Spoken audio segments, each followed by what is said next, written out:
Hi hello friends, welcome to మా tailors. ఈ video కనుక మీకు నచ్చినట్లయితే లైక్ చేయండి, షేర్ చేయండి. మరిన్ని వీడియోల కోసం మా ఛానల్ను సబ్స్క్రైబ్ చేయండి. ఇదిగోండి మీరు చూస్తున్నారు కదా సారీ టజల్స్ అండి. వాటికి ఏమేం కావాలనేది ఇవి క్యాప్ లాగా పెట్టేవి, ఇవి సిల్వర్ బీడ్స్, ఇవి చిన్న చిన్న బీడ్స్ అండి. ఒక్కొక్క దానికి ఒక్కొక్కటి యూస్ చేయొచ్చు. సిజర్ కావాలి, అలాగే ఇది జరీ థ్రెడ్ అండి, కాపర్ జరీ అన్నమాట. శారీకి తగ్గట్టుగా తీసుకున్నాను. గ్లూ అవసరమైతే గ్లూ యాడ్ చేయాలి ఎక్కడైనా. ఇట్లా శారీ బాక్స్ ఒకటి ఉంటుంది కదండి, మన దగ్గర వేస్ట్గానే ఉంటాయి కాబట్టి శారీ బాక్స్ ఒకటి ఇలా తీసుకుని దీనికి వచ్చేసి ఇలా దారం పోగులు ఇలా చుట్టుకుంటున్నానండి.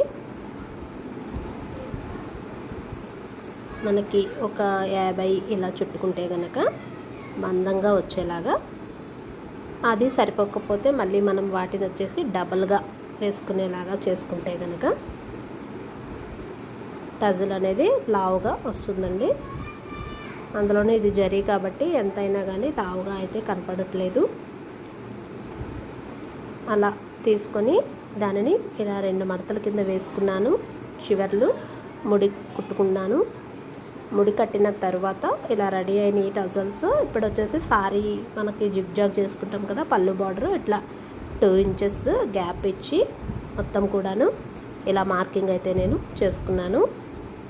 ఇప్పుడు ఆ మార్కింగ్ చేసుకున్న వాటికి మనం ముందుగా రెడీ చేసిన కుచ్చులు ఏవైతే ఉన్నాయో వాటికి వచ్చేసి ఇలా దారం ముడివేసి కింద నుంచి మధ్యలోనికి లాగి దానికి క్యాప్ ఏదైతే ఫస్ట్ క్యాప్ పెట్టుకున్నానండి.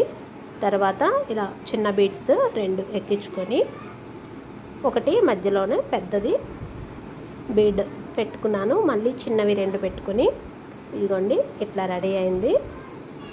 సారీకి ఇలా కింద వైపు నుంచి ఇలా తీసుకొని ముళ్ళు వేసుకుంటా, ఒక 2-3 ముళ్ళు వేసుకోవాలండి. అప్పుడు బ్యాక్ సైడ్ నుంచి వచ్చేసి ఇలా ముడి వేసేసి కట్ చేసేసుకోవాలి. ఇదిగోండి ఇలా టజల్ వచ్చేసి మిడిల్లో నుంచి ఇలా సూది లాగి ఒక క్యాప్ తీసుకొని దానికి మోడల్ ఏవైనా ఉంటాయి. నేనైతే కనుక ఇది యూజ్ చేశాను ఈ సారీకి. మొత్తం టోటల్లీ గోల్డ్ రావాలని చెప్పి చిన్న బీడ్స్ 2, పెద్ద బీడ్ 1, మళ్ళీ చిన్న బీడ్స్ 2 పొడవు కోసం, టజల్ పొడవుగా కనపడడం కోసం నేను ఇలా చిన్న బీడ్స్ 2 యాడ్ చేసుకున్నాను. చీర కింద నుంచి ఇలా ముడి వేసుకుంటూ 3 నాట్లు వేసుకొని మళ్ళీ లోపలికి తిప్పి మళ్ళీ నాటు వేసుకొని కటింగ్ చేసుకున్నానండి. ఇలాగే మొత్తం అన్నీ కూడాను మనం రెడీ చేసుకుంటే సారీకి 2 ఇంచెస్ గ్యాప్తో పెట్టుకున్నాం కదండి, ఎన్ని పడతాయో అన్నీ కూడాను నేను ఇలా రెడీ చేసుకున్నాను. ఇలా రెడీ చేసుకున్నానండి. ఇదిగోండి మొత్తం అన్నీ కూడాను కుట్టేశాను. ఫైనల్ లుక్ ఇదండి. ఈ వీడియో కనుక మీకు నచ్చినట్లయితే లైక్ చేయండి, షేర్ చేయండి, మా ఛానల్ను సబ్స్క్రైబ్ చేయండి. Thank you.